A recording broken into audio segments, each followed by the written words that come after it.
লাগবে না, সর্বোচ্চ বাজেট 15,000-এর মধ্যে ভাগই হবে না। 40,000 করছিস কি? ও নাইট ভাই, এরা তো আমাদের আগে বাজেটের কথা বলিনি, এখনই না কষ্ট 40,000 টাকা। আজকালকার জামানায় কি 40,000 টাকা কোনো টাকা এলো? আর তুমি যেভাবে লাফাই বলতে চাও তার মানে 40,000 টাকা কোনদিন চোখেই দেখো নি। এ ভাই, টাকা চোখে দেখিনি মানে?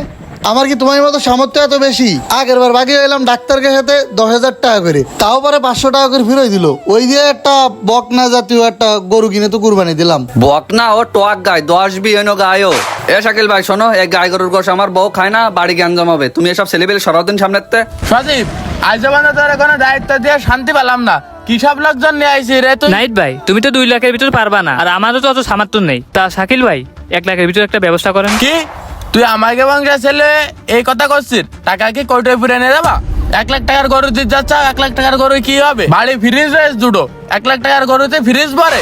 ঠিকই তো, আমার আত্মীয় স্বজন বড়া, ঈদের সময় সব আত্মীয় স্বজন আসবে, তাই কনতে কষ দেবা।